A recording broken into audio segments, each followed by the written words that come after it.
Olá, turma, tudo bem? Hoje nós vamos falar sobre os principais componentes de um compressor de parafuso. Vamos usar essa máquina como exemplo. Aqui é um R160 de 200 HP, que gera aproximadamente mais de 900 PCM a 8 bar. Então tudo começa na captação do ar atmosférico. Então o exaustor puxa o atmosférico, entra no filtro de ar. Esse filtro de ar vem para a válvula de admissão. Na válvula de admissão dessa série, ela tem tanto o cilindro que regula a borboleta, como ela tem as válvulas de modulação. Para que serve essa válvula de modulação? Ela retarda a entrada de alívio dessa máquina. Em outros vídeos nós vamos conversar um pouco sobre o sistema de carga e alívio. Existem máquinas por inversor, carga e alívio. Essa aqui é uma de carga livre. Passou pela admissão, ela entra no coração da nossa máquina, que é o elemento compressor. Aqui há um par de parafusos que pega esse ar atmosférico e comprime. Passa pela compressão e chega até o tanque separador. Antes de chegar no tanque separador, ela passa por essa válvula termostática. A válvula termostática, ela regula a temperatura do óleo. Eu não posso ter esse óleo muito quente, porque eu vou danificar meus componentes, e nem posso ter muito frio, porque há naturalmente uma condensação da água no ar comprimido. Ela é praticamente uma válvula bypass. Ela regula a quantidade de óleo que vai para o trocador de calor e que vai de retorno para o elemento. Então, entra no tanque separador, a maior parte já decanta no tanque separador, passa por um prato em formato de espiral, ainda fazendo com que haja a condensação na parede do tanque separador. E aqui dentro existe o separador de ar e óleo, que tem o lado úmido, que é o lado externo, e o lado seco. Então esse óleo, após estar na temperatura correta, entre 60 a 100 graus, retorna para a unidade compressora, passando pelo filtro de óleo.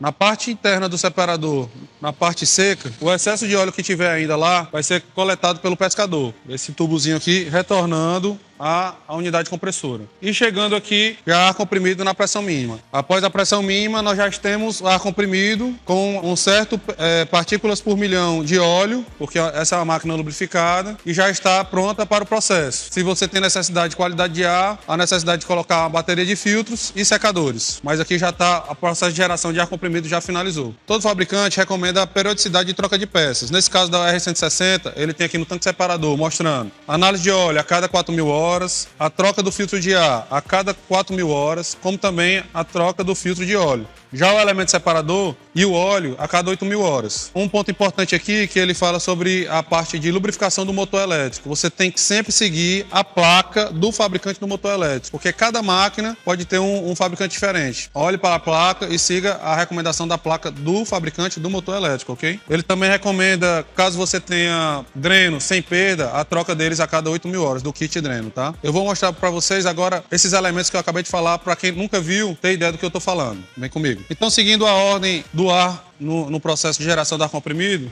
primeiro elemento a ser trocado é o elemento do filtro de ar, que deve ser trocado a cada 4.000 horas. Lembrando que se você trabalhar num ambiente muito hostil, é necessário trocar com menor período de horas. Existem alguns clientes que a gente troca a cada 2.000 horas. O kit de admissão, como eu já falei com vocês, ele é trocado por inspeção ou por problema. No caso, a Ciamax recomenda trocar a cada 16.000 horas, tanto o cilindro quanto a válvula de admissão e a de modulação. O kit termostática também só sob inspeção. Recomendamos trocar apenas com 16.000 horas preventivamente. Isso aqui é o elemento do filtro de óleo. Nessa máquina pega 2 elementos desses. É trocado a cada 4.000 horas. Caso tenha alguma contaminação do óleo, ele vai saturar mais rápido, vai alarmar, vai avisar. Antes de parar a máquina, ele vai avisar que está com delta de pressão interno e externo muito alto, e ele vai avisar para que você troque esse filtro antes que a máquina pare, tá? É uma das vantagens dessa máquina. O elemento separador, para quem nunca viu, que eu estava falando para vocês, fica aqui o lado úmido e o lado seco, trocado a cada 8.000 horas juntamente com óleo ultra coolant. E a pressão mínima também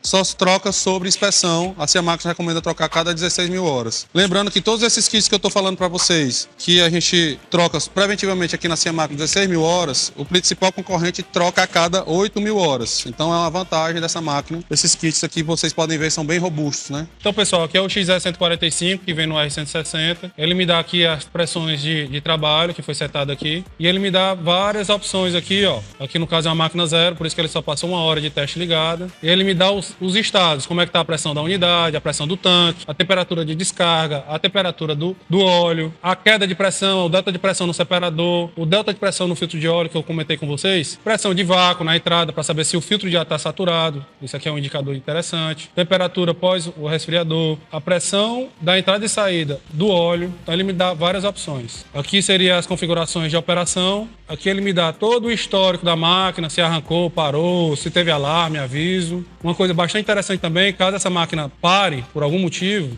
entre em alarme, ao clicar, ele me dá todos os parâmetros que eu mostrei anteriormente no momento da parada. Então, essa máquina teve uma parada por temperatura levada na câmara de compressão, e nesse momento ela estava a 7,8 bar, e a temperatura de descarga no elemento deu a 109 graus. Então, ele me dá algumas informações que é bastante interessante para a resolução do problema. Então, a pressão de vácuo, as horas em carga, nesse caso a máquina é nova, não tem as horas, mas ele me dá essas opções. Além disso, ele é um IHM, um módulo, que ele me fornece gráficos. Então, na produção, eu consigo ver alguns gráficos aqui. Por exemplo, aqui é a pressão de descarga na unidade. Como a máquina está parada, ela está com 0 bar, mas produzindo ela me mostraria a pressão de trabalho. Você pode modificar a língua, se não gosta de bypass, você muda, enfim. É uma interface que me dá várias informações de operar e manter essa máquina da melhor forma possível. XE145. Então, pessoal, a gente já falou sobre os principais componentes de troca de peças dessa máquina. Essa máquina aqui também é uma máquina que está disponível para locação e para venda. Vocês podem ver que é uma máquina bastante robusta, que vai lhe dar tranquilidade no seu processo produtivo. Se ficou alguma dúvida, não deixe de entrar em contato conosco aqui no link abaixo do Zap e agende uma visita técnica ou comercial para ter acesso a todas as informações sobre essa máquina. Então é isso, pessoal. O vídeo foi esse. Caso tenha gostado, deixe seu like, não deixe de se inscrever. Qualquer dúvida, deixe lá no chat que vamos responder. Até a próxima.